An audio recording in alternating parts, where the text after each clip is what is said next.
हम स्वागत करे छी अपन यूट्यूब चैनल मिथिला के नगरिया में। एहि चैनल पर मिथिलांचल से जुड़ल हर पाबनि तिहार के जानकारी, धार्मिक कथा आ पूजा पाठ से जुड़ल उपाय भेटत। अगर एहि सब के जानकारी चाहे छी तो चैनल के सब्सक्राइब कर लिया आ नोटिफिकेशन से हो ऑन कर लिया, ताकि हम कोनो नया वीडियो डालब तो सबसे पहले पहुंचत अहाँ तक। आई के वीडियो में हम जितिया व्रत के संपूर्ण कथा ल कहलहुँ। जितिया के 3टा कथा अछि, तीनों कथा सुननाइ आवश्यक अछि। तो हम तीनों कथा एहि एकेटा वीडियो में देने छी, जैसे अहाँ सबके कथा सुने में सुविधा हैत। वीडियो तो लंबा भइए जात, परंतु तीनों कथा एके जगह भेट जात, कियाकि तीनों कथा तो सुनैये के अछि। तो अहाँ सबके फिर दोसर वीडियो सर्च नहीं कर पड़े, ताहिसँ हम एहि सब सुविधा ला ई एके संगे सब कथा के वीडियो देने छी। पहिल कथा अछि जितुवाहन जन्मक कथा, दोसर कथा अछि चिल्हो सियारो के कथा, आ जितिया के तेसर भागक कथा अछि पारण के कथा। तो चलू आब पहले जितुवाहन के कथा सुनू। एकटा गांव में एकटा गरीब ब्राह्मण छलथि। हुनका एकटा बेटी छलनि, हुनकर नाम मसवासी रहनि। ओ बच्चे से पूजा पाठ में लागल रहैत छलथि। जब ओ विवाह योग्य भेलखिन तऽ विवाह नहीं केलखिन। कुछ दिन बाद ब्राह्मण के मृत्यु भ गेलनि। आब मसवासी असगरे भ गेलखिन, तो ओ गांव के बाहर एकटा कुटिया बना कर रह लगलखिन आ अपन पूरा समय पूजा पाठ भजन कीर्तन में गुजारऽ लगलखिन। आ संगे एकटा दासी सेहो राखि लेलखिन। ओ दासी हुनका पूजा पाठ में मदद करैत छलनि। मसवासी के कोनो पुरुष से कोनो वास्ता नहीं रहनि। ओ सती भ गेल रहथिन जे आब हम विवाह नहीं करब। भादो के महीना रहे, दिन रात खूब पानि पड़े, रौदा के कत्तो दरस नहीं रहे। एहन समय में चौड़चन पाबनि आबि गेल। आब गांव के सब लोग सब कहे जे ई चौड़चन पाबनि केना हेतै, लोग सब केना गहूम धोते सुखेते अबेते, किनको कुछ नहीं फुराइन। तो गांव के कुछ लोग सब बाजे लागल जे मसवासी तो सतवादी छथिन, वो जे कहथिन तो रौदा उगि जेते, आ रौदा जे भ जैते तो सब केओ के पाबनि बड़ नीक से भ जैते। मसवासी के ई बात दासी आबि कऽ कहलखिन जे मसवासी नगर के लोग सब ई बात सब बजै अछि। मसवासी कहै छथिन से केना हेतै, हम जे भगवान के कहबनि तऽ ओ किया रौद उगेथिन, हम कोनो बड़का सत्यवादी छी से तऽ बात नहीं छै। ते पर दासी कहै छथिन जे मसवासी एक बेर सूर्य भगवान के कहि कऽ देखियौ ने, हम जे भगवान के कहबनि तऽ ओ किया रौद उगेथिन, हम कोनो बड़का सत्यवादी तऽ नहीं छी। ते पर दासी कहै छथिन मसवासी एक बेर सूर्य भगवान के कहियौ न जे रौदा उगा देथिन, से नगर के सब केओ के नीक से पाबनि भ जैते। सूर्य भगवान के कुछ मानता क दियौन आ कहियौन जे रौदा उगा देथिन। से आब बड़ पानि पड़ि गेल, सब केओ के एहि बरसातक पानि से मोन अजिया गेलनि। मसवासी कहलखिन ठीक अछि, एक बेर सूर्य भगवान के कहि कऽ देखै छियनि। दोसर दिन मसवासी पूजा पाठ कऽ कऽ जखन सूर्य भगवान के जल देबऽ लगलखिन तऽ ओ सूर्य भगवान के कहै छथिन भगवान आब पानि बड्ड पड़ि गेल, से आब अहाँ रौद दियौ जैसे नगरक लोक नीक जकाँ पाबनि कऽ सकता। दासी कहने छलखिन जे कुछ मानता कऽ देबनि। मसवासी के कुछ नहीं फुरेलनि। ओ सूर्य देवता से कहै छथिन जे अगर अहाँ रौदा उगा देबै तो हम अहाँ संगे विवाह कऽ लेब। सूर्य भगवान से बात सुनते एकदम सौंसे रौदा उगा देलखिन। एकदम मेघ साफ भ गेलै, बरसात भेनाइ बंद भ गेलै। नगर के सब केओ बड़ नीक पाबनि केलथि। नगर के सब केओ पाबनि कऽ कऽ अपन अपन घर में सुखी से खुश भऽ कऽ रहऽ लगलथि। परंतु मसवासी जे वचन सूर्य भगवान के देने छलखिन से आब हुनका होइ छलनि जे भगवान के वचन जे दऽ देलहुँ एकरा तऽ आब पूरा करे के समय आबि गेल। आ हम तऽ धर्मवती छी, सत्यवती छी, से हम कोनो पुरुष से वास्ता नहीं रखलहुँ। आब सूर्य भगवान तऽ अपन वचन निभेलथि, आब तऽ हमर वचन के बेर अछि। हरदम से बात हिनका दिमाग में चलैत रहनि। तैसे ओ हरदम ओ डेरायल रहथिन जे कखनो भगवान चलि औता आ हमरा एहि बात के डर अछि जे कहता विवाह कर तब तऽ हमर सत्य भंग भऽ जायत। हम जे अपना आप में वचन रखने छी जे हम विवाह नहीं करब से तऽ आब हमर सबटा वचन नष्ट भऽ जायत। एहि डर से ओ खेनाइ पिनाइ छोड़ने रहथि। एक दिन मसवासी के अपना आभास भेलनि जे भऽ सकैया आइ कहीं भगवान औता। ओहि राति अपन कुटिया के खूब नीप पोति कऽ खूब बढ़िया से फूल धूप दीप से सजा देलखिन आ आंगन में हुनका पैर धोबऽ ले पानि राखि देलखिन। हुनका ले खूब बढ़िया से बिस्तर सजा कऽ सेहो राखि देलखिन आ मसवासी अपन दासी संगे जंगल में नुका गेलखिन आ ओतऽ से अपन कुटिया के देखै छलखिन। कनी राति बीतल, आधा राति जब भेल तऽ भगवान मसवासी के कुटिया में अयलथि। भगवान देखै छथि हमर स्वागत में कुटिया खूब सजाओल गेल अछि।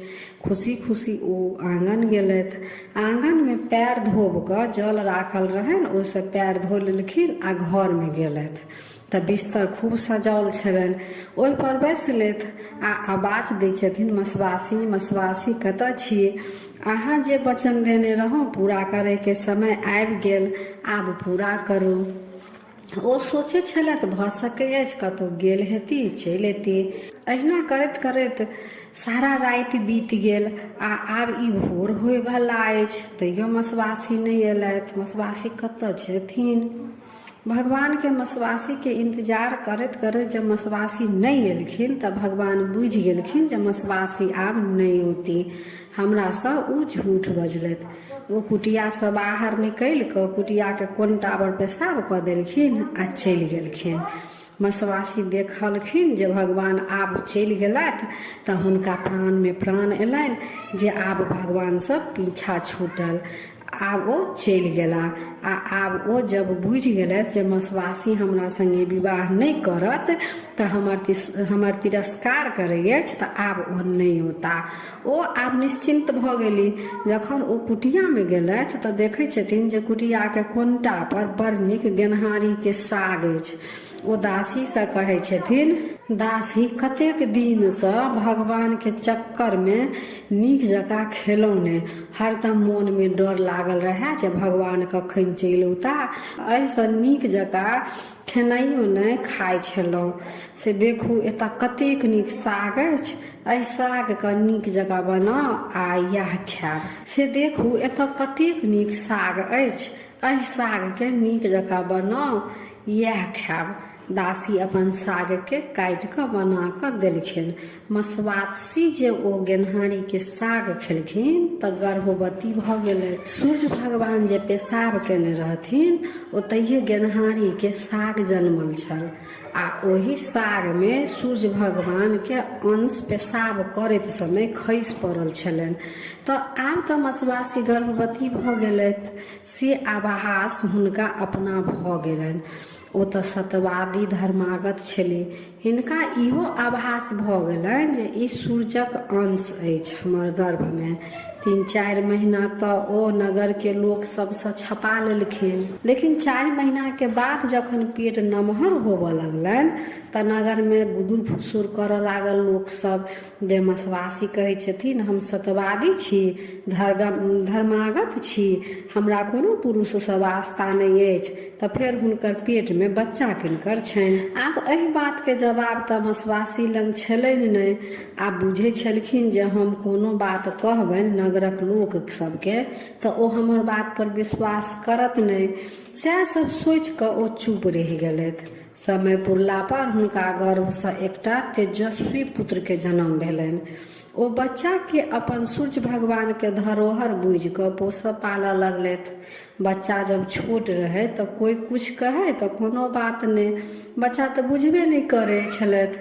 अहिना कऽ कऽ बच्चा नमहर भेलथि आ जब तुरिया के बच्चा सब संगे खेलऽ जाथिन तऽ कोई ओकरा अनेरुआ, कोई नाजायज, कोई कुछ कहैत रहे छलन आ सब दूरछी केने रहे छलन जे तोहर बाप के पता नहीं छौ, जे तोहर बाप के छौ। बच्चा के ई सब बात सुनि कऽ बड़ कष्ट होइ छलन आ ओ मसवासी के पूछे छलन जे माँ हमर पिता के छथि? हमरा लोक सब आब बड़ उलाहना दै अछि जे तोहर बाप के छौ, ठेकाना नहीं छौ। मसवासी कहलखिन, पुत्र अहाँ चिंता नहीं करू, अहाँ भगवान के पुत्र छी। अहाँ के एहि पृथ्वी पर कोनो उद्देश्य से जन्म भेल अछि। समय आयत तऽ सबटा सत्य अहाँ लग अपने आप चलि आयत। अहिना कऽ कऽ मसवासी समय टालने जाइ छलखिन। एक दिन मसवासी के बच्चा अपन तुरिया सब संगे खेलै छलथि तऽ एकटा सुइन जकाँ छलै। नगरक बच्चा सब ओहि सुइने लग खेलाइ छलै आ नगरक बच्चा सब कहलकै जे एहि सुइनमे माय के नाम लऽ कऽ घुसै के छ आ बाप के नाम लऽ कऽ बाहर अबै के छ। सब बच्चा बड़ नीक अपन खेलाइ छलै, सुइनमे अपन माय के नाम लऽ कऽ घुसै आ बाप के नाम लऽ कऽ निकले। ओहि बच्चा जब संगे मसवासी के बच्चा सेहो खेलाए, ओ माय के नाम लऽ कऽ सुइनमे घुसै आ माय के नाम लऽ कऽ सुइन से बाहर अबै। से सुइन कऽ सब दोसर बच्चा सब खूब हंसऽ लागल आ कहलकै एकरा तऽ बापक नाम पते नहि छै तऽ ई बाप के नाम लेतै कि। ई सुइन कऽ बच्चा अपन कानैत खीजैत एलथि अपन मसवासी लग। कहलखिन, माय आइ हमरा अपन बाप के नाम कहिए दिअ जे के छथि। अहाँ कहै छी जे भगवान अहाँके पिता अछि, तऽ भगवानमे कोन भगवान हमर पिता अछि से आइ जवाब दिअ। मसवासी फेर टालैके कोशिश केलखिन जे फेर नहीं बतायब, लेकिन बच्चा ततेक जिद करऽ लागल जे नहीं आइ हमरा अपन पिताके नाम अहाँ कहिए दिअ। तऽ मसवासी कहलखिन जे ठीक अछि, आइ हम अहाँके पिताके नाम कहब, लेकिन अहाँके अपन पिताके नाम अहाँके खुद अपन पिताए देता। तऽ कहलखिन ओ कतऽ भेटता से कम तऽ कहू। तऽ नगर के बाहर एकटा ब्रह्म स्थान रहे। मसवासी अपन बच्चा के कहलखिन जे अहाँ चलि जाउ आ ब्रह्म स्थान में अहाँ निशा राति जखन बीततै, राति के 12 बजे, तखन अहाँ ओतऽ बैसल रहब आ ओतऽ 3टा रथ गुजरतै। एकटा रथ जेतै हुनको नहीं पकड़ब, दोसर रथ जेतै हुनको नहीं पकड़ब आ तेसर रथ जखन आयत ओकर खुट्टी अहाँ पकड़ि लेब। से सब भगवान राति के 12 बजे में नगर के भ्रमण करे ला अबै छथि। बच्चा सएह केलक, जाकऽ अपन बैठ गेल ब्रह्म स्थान में आ जखन राति के 12 बजलै तऽ एकटा रथ पहिल गेलै ओ छोड़ि देलखिन, दोसर गेलै से छोड़ि देलखिन आ तेसर रथ जे जाय लगलै तऽ ओकर खुट्टी पकड़ि कऽ खड़ा भऽ गेलखिन। आब सूर्य भगवान के रथ रुकि गेलनि। भगवान नीचा तकै छथि जे के हमर रथ रोकि लेलक, केकरा में एते शक्ति अछि। तऽ ओतऽ छलखिन सूर्य भगवान के पुत्र, हुनको में शक्ति छलनि। तऽ ओ नीचा मुड़ी झुका कऽ सूर्य भगवान जखन देखै छथि तऽ देखै छथि जे एकटा बच्चा रथ के पकड़ि लेलक। तऽ ओ नीचा उतरि कऽ अबै छथिन आ कहै छथिन जे अहाँ के छी आ हमर रथ किया पकड़ि लेलहुँ। तऽ ओ बच्चा कहै छै जे हम एहि नगर के जे मसवासी छथिन हम हुनकरे पुत्र छी आ हमर पिता के अछि से अखन तक हम नहीं बुझै छी। ओ हमर माय कहलथि जे अहाँ जाउ आ सूर्य भगवान के रथ के खुट्टी पकड़ि लेबै, अहाँके वएह जवाब देता जे अहाँके पिता के अछि। सूर्य भगवान चिन्ह गेलखिन आ हुनका सबटा याद एलनि जे ई पुत्र तऽ हमरे अछि, हमरे अंश अछि। तऽ ओ कहै छथिन जे अहाँके पिता हम ही छी, सूर्य देव हमर नाम अछि, हम ही अहाँके पिता छी। तऽ ओ बच्चा कहै छै ठीक अछि, अहाँ जे हमर पिता छी से बात केना मानत नगर के लोग सब, तऽ हमरा बड़ नाजायज, कोई अनेरुआ, कोई कुछ कहै अछि। सूर्य भगवान कहै छथिन हम ही अहाँ के पिता छी आ ओ सारा वृतांत अपन पुत्र के सुना दै छथिन जे मसवासी के गर्भ में केना हुनकर जन्म होइ छनि। सूर्य भगवान कहै छथिन अहाँ एहि पृथ्वी पर रहि कऽ लोक सबके कल्याण करब। बच्चा के अखन तक नाम मसवासी नहीं रखने छलखिन। सूर्य भगवान कहलखिन आइसँ अहाँके नाम जिमुतवाहन रहत। एहि नाम के अर्थ भेल जे मरल लोक के जीवित करब, वएह भेल चितवाहन। आइ अष्टमी के राति अछि आ आइ अहाँके नाम राखल गेल। तऽ अजुका दिन जे माता अहाँके नाम से व्रत करती हुनकर पुत्र के अहाँ सदैव रक्षा करबै, हुनकर पुत्र के दीर्घायु बनायब, से वरदान भगवान जितवाहन के देलखिन। तऽ जितवाहन कहै छथिन जे ठीक अछि, अहाँ तऽ हमरा ई वरदान देलहुँ, जे पृथ्वी पर रहि कऽ सभक रक्षा करबनि, परंतु हमरा लग तऽ कोनो अपन शक्ति अछि नहि, आ लोक सब हमरा पर विश्वास केना करत। सूर्य भगवान कहलखिन जे शक्ति तऽ हम दै छी, आ जखन माता सब अपन पुत्र के दीर्घायु लए के कामना से जे ई व्रत करत, ओहि माता के अहाँ 2.5 घोंट खून पीबै, अहाँ और शक्तिशाली बनब आ हुनकर पुत्र के रक्षा करबनि। ताहिसँ जितिया पाबनि अतेक भारी मानल जाइ अछि, आ पाबनि केला के बाद स्त्री सबके कमजोरी बुझाइत रहै छनि। जितवाहन के तेहन कृपा रहै छनि जे माता के खून पीब कऽ हुनकर पुत्र के रक्षा करै छनि। ताहिसँ जे माता पुत्रवती छथि हुनका जितिया व्रत जरूर करे के चाही। फिर सूर्य भगवान कहै छथिन जे व्रत के प्रचार प्रसार अहाँ के अपने करऽ पड़त, से सबके विपत्ति में सहाय बनि कऽ सबके मदद करियन, आ सबके कहियन जे हमर व्रत करू, व्रत केलासँ अहाँ सबके पुत्र के रक्षा करब। आब अहाँ के माय के एहि पृथ्वी पर समय पूरा भऽ गेलनि, से हुनका हम अपना संगे स्वर्ग लोक लऽ कऽ चलि जेबनि, आ अहाँ अपन पृथ्वी पर रहि कऽ सभक कल्याण करब। से कहि कऽ सूर्य भगवान चलि गेलथि। ताहिके बाद जितवाहन भगवान आबि कऽ अपन माय के सब वृतांत सुनबै छथिन। मसवासी कहै छथिन, आब अहाँ के तऽ उद्देश्य भेट गेल, जे अहाँ जन्मक उद्देश्य की अछि से आब अहाँ अपन उद्देश्य के पूरा करू। जितवाहन नगरे नगरे घूमऽ लगलथि, आ जतऽ कोनो माता के पुत्र पर विपत अबै छलनि तऽ ओ हुनका ओहि विपत से उबारै छलखिन, मदद करै छलखिन, आ हुनका कहै छलखिन जे हम जितवाहन छी, हमर व्रत करू तऽ हम अहाँ के पुत्र के रक्षा करब। जितवाहन एकटा नगर में गेलखिन तऽ एकटा बुढ़िया खूब कानै छलथि। तऽ जितवाहन पूछलखिन जे माता अहाँ किया कानै छी? तऽ बुढ़िया कहलखिन, बच्चा एहि नगर के बाहर एकटा गिद्धराज अछि जे नगर के सबहक बेटा के मारि दै छलै। तऽ गिद्ध के सब गोहरलकनि, तऽ कहलखिन गिद्ध जे ठीक अछि, हम सबके एना नहि मारब, से अहाँ रोज हमरा एकटा आदमी के भेजू हमर भोजन के लेल। से अगर अहाँ अपना मोन से हमरा एकटा आदमी जे भेज देब तऽ हम अहाँ के नगर में हाहाकार नहीं मचायब। ओहि दिन से ई नियम भ गेल जे हर राति के एकटा आदमी गिद्धराज के भेजल जाय छनि, आ आइ हमर बेटा के बारी अछि, आइ हमर बेटा गिद्ध के भोजन बनत, आइ हमर बेटा मरि जायत। जितवाहन कहलखिन जे माता अहाँ नहीं कानू, चुप रहू, आइ जखन अहाँ के बेटा के बारी आयत तखन हमरा भेज देब। ओ बुढ़िया कहै छथिन से केना हैत, अहूँ तऽ केकरो पुत्र छी, अहूँ के तऽ माता कानत। जितवाहन कहै छथिन हमरा कुछ नहीं हैत, अहाँ चिंता नहीं करू, अहाँ हमरा जाय दिअ। सएह भेल। राति में जखन बुढ़िया के बेटा के जाय के बेरा अयलनि तऽ जितवाहन भगवान के लाल कपड़ा में लपेट कऽ भेज देलखिन।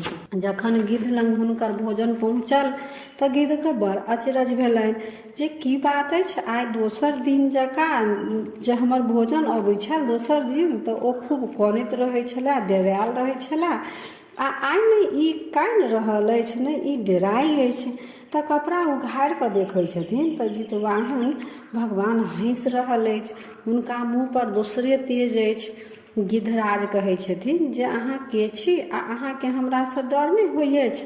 तऽ कहै छथिन हम जितवाहन छी, हम सूर्य के पुत्र छी, आ एहि पृथ्वी पर हमर जन्म सभक रक्षा के उद्देश्य से भेल अछि। गिद्धराज जितवाहन के प्रणाम करै छथिन आ कहै छथिन जे प्रभु आब हमरा लेल की आज्ञा अछि? जितवाहन कहै छथिन एहि नगर के छोड़ि कऽ दूर चलि जाउ, आ किनको अहाँ अपन भोजन नहीं बनाउ। से सुनि गिद्ध ओतऽ से चलि जाइ अछि। आ जितवाहन भगवान लौट कर नगर में अबै छथिन। नगर के सब लोग एकदम से भीड़ लग जाइ अछि जे बच्चा के अछि, के अछि, के अछि बच्चा। आ गिद्ध लग गेलै आ तब ई बच्चा बचि कऽ चलि एलै। गिद्धराज के मारि देलखिन कि की केलखिन कि गिद्धराज हिनका किया नहीं खेलखिन? एकदम सबके मोन में तरह तरह के प्रश्न आबऽ लगलनि जे ई बच्चा बचि केना गेलखिन, से ई बच्चा के अछि, तब सभक जते नगर के लोग छलै तऽ हुनका कहलखिन जे हम सबके कहै छी जे हम सूर्यक पुत्र जितुवाहन छी, जे माता भादो मास के अन्हरिया तिथि के अष्टमी के पूरा दिन निर्जला व्रत रखती, नवमी के पारण करती, हुनकर पुत्रक हम सदैव रक्षा करबै। धीरे धीरे पृथ्वी पर सब लोग ई सब बात बुझलक, ई पाबनि के, ई व्रत के बारे में बुझलक। तब फेर जखन भादो मास एलै तऽ अष्टमी के जितिया व्रत सब पृथ्वी पर स्त्रीगण सब केलखिन आ अपन पुत्र के कामना सँ नियम निष्ठा सँ अष्टमी के व्रत कऽ कऽ आ नवमी में पारण करै छथि। जे माता भादो मास के अन्हरिया तिथि क अष्टमी को पूरा दिन निर्जला व्रत रखती, नवमी को पारण करती, हुनकर पुत्र के हम रक्षा करबनि। धीरे धीरे पृथ्वी पर सब एहि पाबनि के बुझलखिन आ ई व्रत करऽ लगलखिन। जखन भादो मास एलै तऽ फेर सब स्त्रीगण सब पृथ्वी पर जे स्त्रीगण सब रहत जे एहि व्रत के बारे में बुझलखिन ओ अष्टमी के जितिया कऽ कऽ नवमी के पारण करलखिन आ तहि दिन से ई जितिया व्रत के प्रधान बनि गेल। तऽ ई छल जितुवाहन के जन्मक कथा। आ आब चिल्हो सियारी के कथा सुनू। एहि पृथ्वी पर नर्मदा नदी के किनारे एकटा विशाल पाकैर के गाछ छल। ओहि गाछ के धोधरि में एकटा गिदरनी आ गाछ के ठाढ़ि पर एकटा चिल्होरनी रहै छली। दुनू संगे संगे बहुत दिन से रहै छली तऽ दुनू में मित्रता भऽ गेल। ओहि नगर के कुछ महिला सब जितिया व्रत केने रहैत तऽ गाछ लग आबि कऽ जितवाहन के पूजा कऽ कथा सुनि कऽ अपन घर सब चलि गेलै। ओहि गाछ के धोधरि से गिदरनी आ ठाढ़ि पर जे चिल्होरनी छलथि ओ दुनू कथा सुनि लेलथि। ओहो दुनू व्रत केने रहैत। गिदरनी अपन धोधरि में आ चिल्होरनी अपन ठाढ़ि पर बैस पूरा दिन काटि लेलथि, कियाकि दुनू के खाय पिए के रहनि नहि, तब भरि दिन अपन बैठ कऽ दिन काटि लेलथि। ओहि दिन साँझ में नदी किनारे एकटा सेठ के बेटा के दाह संस्कार कऽ कऽ सब केओ चलि गेल, कियाकि ओहि नगर में जे केओ मरै नर्मदा नदी के किनारे पर आबि कऽ दाह संस्कार होइ छलनि। अष्टमी के राति छल, एकदम अन्हार, हाथ नहीं सूझे आ तै पर खूब मेघ लागल, पानि पड़ैत, बिजलौका चमकैत रहे। ओहि बिजलौका में ओहि लाश के मांस देख कऽ गिदरनी के रहल नहीं जाय छलनि। एक तऽ भरि दिन के ओ भूखल आ मांस देख कऽ ओकरा रहल नहीं जाय। आब गिदरनी सोचैत जे हम तऽ असगर रहितौं तऽ मांस खा अबितौं, लेकिन चिल्होरनी जे अछि ओ देख लेत तऽ कहत जे अहाँ व्रत केने छी तऽ केना खायब।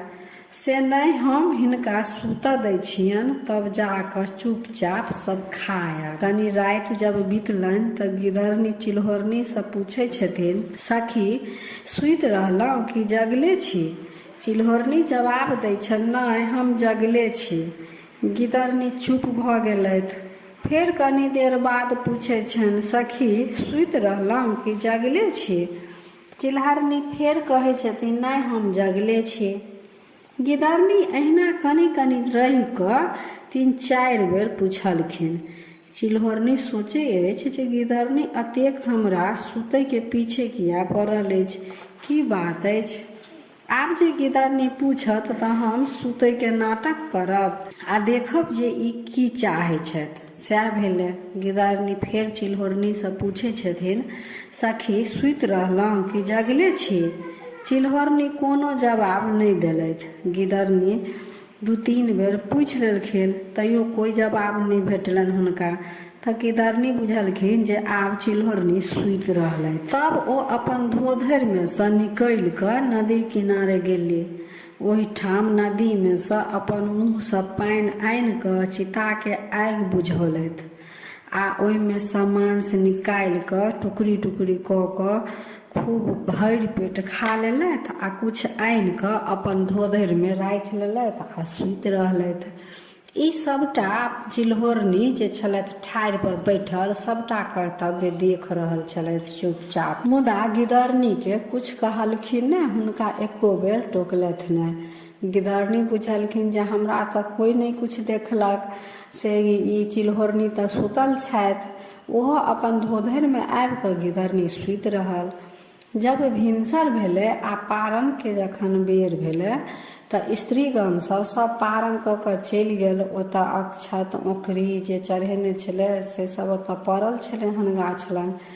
तऽ गिदरनी कहै छै अपन चिल्होरनीसँ, सखी सब स्त्रीगण सब पारण कऽ कऽ चलि गेलथि, चलू आब अपनो सब पारण कऽ लिअ। चिल्होरनी तऽ बड्ड तमसायल छलखिन जे खा लेलक हन आ आब हमरा कहै अछि पारण करै लए। लेकिन तैयो चिल्होरनी गिदरनीसँ कुछ नहि कहै छथिन। ओ चुपचाप जाकऽ ओतऽ जे ओकरी आ अक्षत सब गिरल रहै, खीरा सब रहै, वएह सब लऽ कऽ अपन पारण कऽ लेलथि। आ गिदरनियो अपन झूठ मूठ के ओहो पारण केलथि। वएह समय में कुंभ में मेला लागल छलै। दुनू कुंभ के मेला देखऽ गेल। ओतऽ गेल तऽ दुनू के संगे संगे अकस्मात मृत्यु भऽ गेलनि। लेकिन कुंभ में जे मृत्यु भेल छलनि ताहि के प्रताप से दुनू के जन्म एकटा ब्राह्मण के घर में भेलनि। दुनू जौआ बहिन भेलै। चिल्होरनी जे छलथि ओ पैघ बहिन भेलथि, हुनकर नाम शीलावती, आ गिदरनी छोट बहिन भेलथि, हुनकर नाम कर्पूरावती राखल गेल। दुनू बहिन संगे संगे पैघ भेली। आब ओ दुनू विवाह योग भऽ गेली। तऽ शीलावती के विवाह एकटा मंत्री से भेलनि आ कर्पूरावती के विवाह एकटा राजा से भेलनि। दुनू के सासुर एके नगर में छलनि। दुनू अपन अपन सासुर में रहऽ लगलथि। कुछ दिन बाद कर्पूरावती के गर्भ ठहरलनि आ बच्चा जन्म लेलकनि। लेकिन ओ बच्चा जीवित नहीं रहलनि, मरि गेलनि। अहिना कर्पूरावती के 7टा बेटा भेलनि आ 7 बेटा जन्म लेके मरि गेलनि। एहि बात से ओ बड़ दुखी छलथि। शीलावती के अपन बहिन के ई हाल देख कऽ हुनको बड़ कष्ट होइ छलनि। लेकिन ई तऽ विधाता के लिखल छलनि, तऽ ओ की करती। शीलोवती के 7टा बेटा भेलनि, लेकिन ओ सब जीवित छलनि। से कर्पूरावती के एहि बात के बड़ कष्ट छलनि। ओ सोचै छलथि जे हमर सब बेटा मरि गेल आ एकर सबटा बेटा जिंदा अछि। एहि बात लऽ कऽ ओ अपन बहिनसँ खूब जरै छल। जखन जितिया व्रत एलै तऽ शीलावती आ कर्पूरावती दुनू व्रत रखलथि। शीलावती अपन व्रत के सब नियम कऽ जितवाहन के पूजा केलथि आ कर्पूरावती ओहि दिन खटवास धऽ लेलथि। सब दासी सब कहै छनि, रानी चलू जितवाहन के पूजा कऽ लिअ। ओ नहि कुछ बजती आ नहि ओ बिछौन पर से उठती। तऽ ई बात राजा लग पहुँचल। तऽ राजा अपन रानी लग आबि कऽ कहै छनि जे की भेल, अहाँ किया एना उदास पड़ल छी, अहाँ जितवाहन के पूजा किया नहीं करै छी। राजा खूब कर्पूरावती के मनौलथि, तैयो कर्पूरावती अपन बिछौन से नहीं उठलखिन। राजा कहलखिन, अहाँ के की चाही से बाजब तब तऽ हम बुझब। तै पर कर्पूरावती कहै छथिन, अहाँ हमरा संगे सत्य करू जे हम अहाँ से जे कुछ मांगब से देब। राजा कहलखिन, ठीक अछि, हम अहाँके वचन दै छी, अहाँ जे कहब से हम करब। कर्पूरावती कहै छथिन, तऽ हमर बहिन जे अछि शीलावती, ओकर 7 पुत्र के हमरा मूड़ी काटि कऽ आनि दिअ। राजा कहै छथिन, ओ तऽ अहीं के राज्य में बसल अछि। राजा रानी के बात सुनि कऽ कहै छथिन, पापिन केहन विचार अछि अहाँके। ओ अपन बहिन अछि, तकरा बारे में एहन विचार। केहन पापी छी अहाँ, ई विचार मोन से निकालि दिअ। कर्पूरावती कहै छथिन, राजा हमरा जे वचन देलहुँ से पूरा करू। राजा के कितनो समझौला पर कर्पूरावती नहीं मानलखिन। राजा तऽ आब सत्य केने रहथिन, तऽ कहलखिन, ठीक अछि, आब तऽ हम अहाँके वचन दऽ देने छी, से तऽ हम करबे करब। ठीक अछि, अहाँ अपन पूजा के पाठ करू, हम चंडाल के भेज कऽ अहाँ बहिन के बेटा के 7 के गर्दन काटि कऽ आनि देब। आब उठू, जितवाहन के पूजा करूगा। राजा के बात सुनि उठलथि। तब राजा चंडाल के भेज शीलावती के 7 बेटा के गर्दन कटवा कऽ आनि देलखिन। कर्पूरावती सातो बहिन बेटा के मूड़ी देख कऽ बड़ प्रसन्न भेल। ओ सातो मूड़ी के पियर कपड़ा में बान्हि कऽ 7टा डाला में धऽ कऽ शीलावती के सातो पुतोह के दासी द्वारा पठा देलक। आ कर्पूरावती दासी के सिखा देलक जे पूछत एहिमे की अछि तऽ कहब सातो पुतोह के पारण करे के लेल मौसी भेजेलथि है। दासी शीलावती के एतऽ आबि सब डाला पहुँचा देलकन आ शीलावती के कहै छन पुतोह सबके पारण करे के लेल रानी भेजलथि है। शीलावती के सातो पुतोह बड़ खुश होइ छथि जे मौसी पारण करे के लेल डाला में कुछ भेजलथि है। सब पुतोह अपन कपड़ा उघारि उघारि कऽ देखै छथि तऽ सब डाला में तारक फल अछि। ओ सब मूड़ी तारक फल बनि गेल छल। शीलावती जे नियम पूर्वक जितिया केने रहथि तही के फलस्वरूप हुनकर बेटा के गर्दन कटवा देने रहनि, तैयो ओ जीवित भऽ गेलथि आ ओ गर्दन सब तारक फल बनि गेल रहनि। शीलावती के सातो पुतोह नहा सोना खुशी खुशी पारण केलथि। आ एनी कर्पूरावती कान देने रहथिन जे हुनकर पुतोह के कन्ना रोहट कखन सुनब। ओ बुझलखिन जे हम तऽ गर्दन कटवा देलहुँ, सब मरि गेल हैत।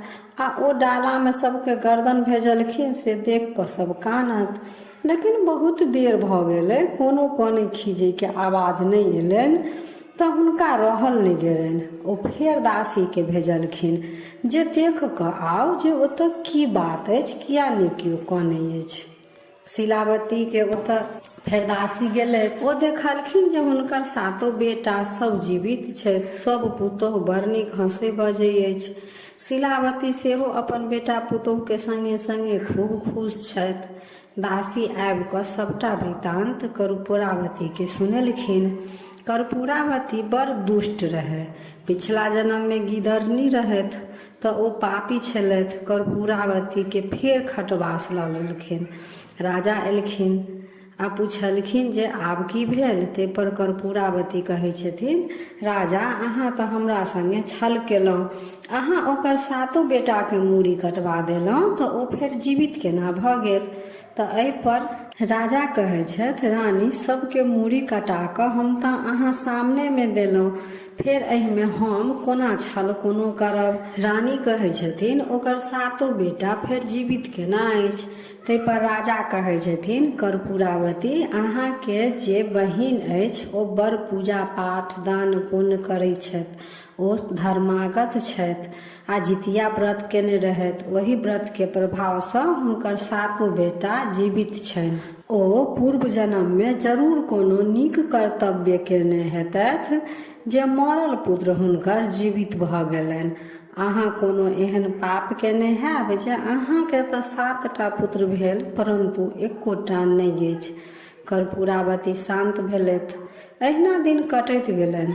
फेर आगा साल जितिया व्रत लागल। दुनू बहिन व्रत के रखलथि। एहि बेर कर्पूरावती अपन दासी हाथे शीलावती के सम्मान देलखिन जे हमर बहिन के कहबनि जे हम हुनके संगे एहि बेर व्रत राखब आ पाबनि करब, कथा सुनब। से महल में शीलावती आबि गेल। शीलावती दासी के कहलखिन, नहीं हम अपने घर में ठीक छी, हम अतहिए व्रत करब आ कथा सुनब। हुनका कहियोन ग ओ अपन महले में पूजा करती आ कथा सुनती। शीलावती के पूर्व जन्म के सब बात याद छलनि। हुनका याद छलनि जे हमर ई बहिन पिछला जन्म में गिदरनी छलनि आ हुनका पर विश्वास केनाइ उचित नहीं अछि जे ओ व्रतक नियम पूरा करती, कियाकि ओ पूर्व जन्म में व्रत तोड़ि लेने छलखिन। तऽ शीलावती के कर्पूरावती पर विश्वास नहीं छलनि आ ओ सोचै छलखिन जे कहीं हमरो व्रत ओकरा संगे करे में खंडित नहीं भऽ जायत। ताहिसँ ओ कर्पूरावती के संग व्रत नहीं करऽ चाहै छलथि। कर्पूरावती बड़ जिद्दी छलथि।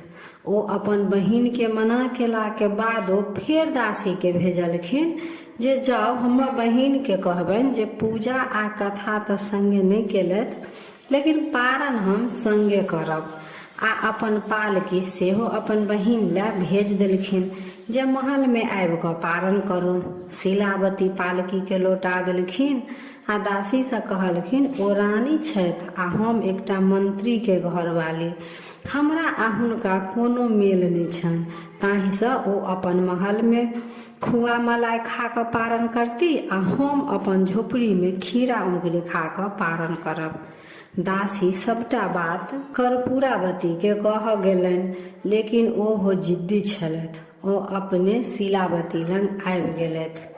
शिलावती से कहै छथिन, अहाँ हमरा संगे व्रत पूजा कथा से किया नहि केलहुँ आ आइ हम पारण करऽ चाहै छी सेहो बात लेल अहाँ मना कऽ रहल छी।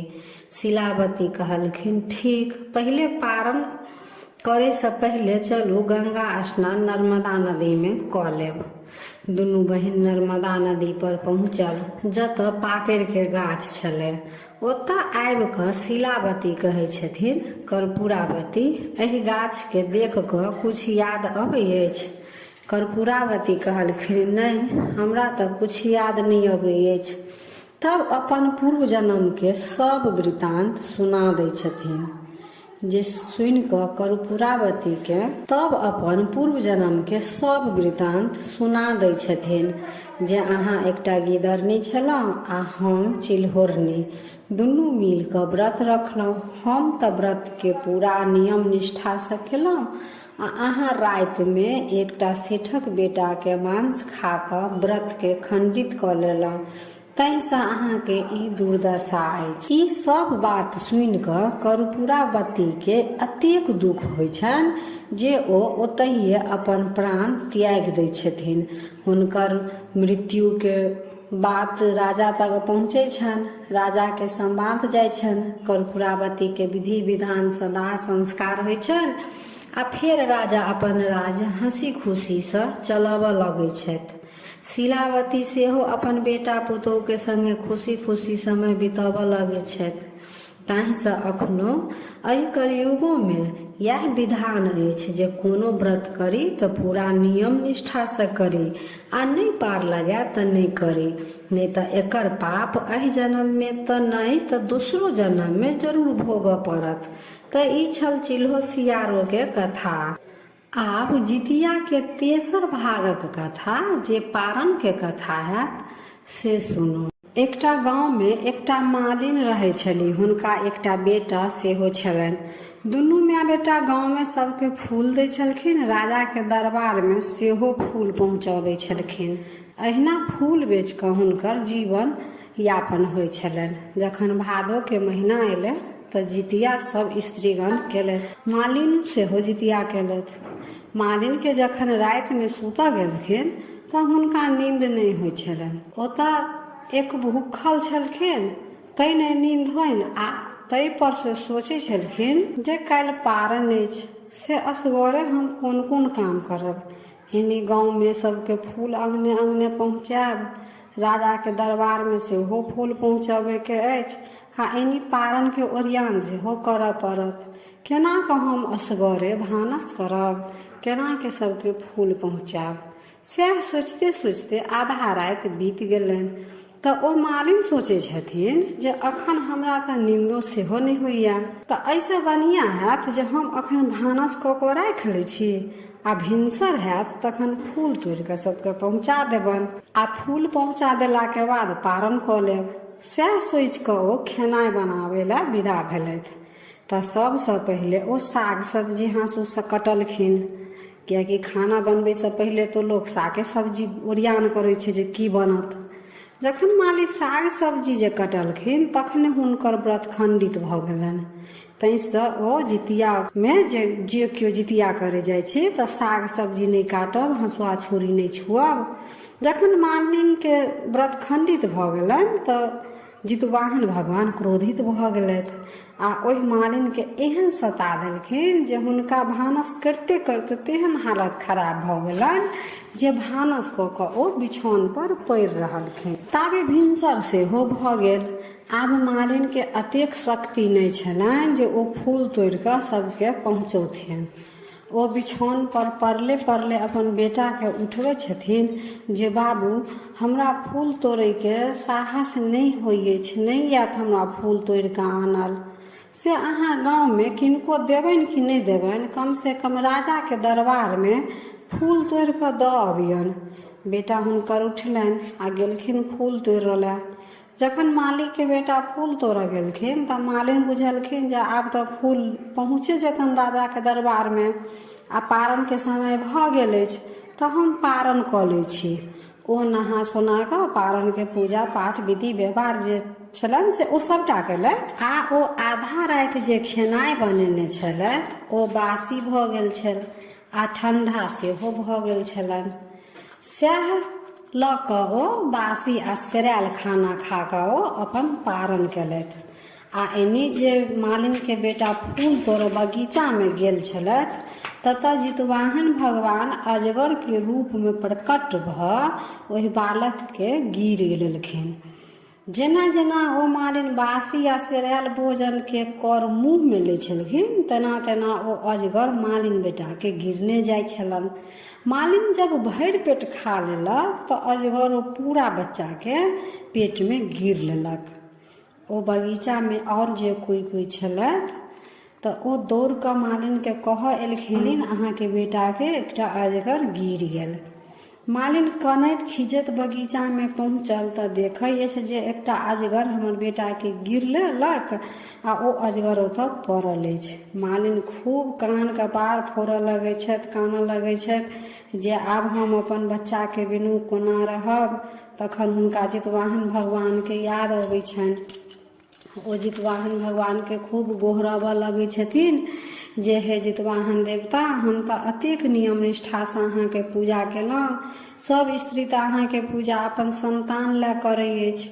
हमहूँ तऽ अपन बेटा लए व्रत केने रहौं जे हमर बेटा के दीर्घायु बनाउ।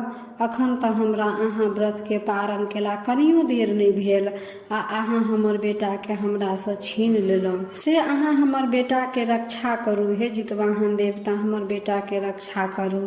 मालिन ततेक कानि कानि कऽ जितवाहन देवता के गोहरौलखिन जे भगवान के मालिन पर दया आबि गेलनि। नगर के स्त्रीगण सब जे छलनि हुनका संगे ओ कहुना अपन समझा बुझा कऽ मालिन के आनलखिन। भरि दिन मालिन तऽ कनैत कनैत भरि दिन मालिन के कहुना दिन कटलनि। आ राति में जखन सुतऽ गेलखिन तऽ मोने मोने सोचै छलखिन जे हे जितवाहन देवता हमरा से कोन गलती भेल। तऽ राति में मालिन जखन सुतलखिन तऽ हुनकर सपना में जितवाहन भगवान स्वप्न देलखिन जे तू जितिया के व्रत केला तऽ लेकिन तोहर व्रत जखनते तू साग सब्जी कटला खंडित भऽ गेलो आ तै पर सँ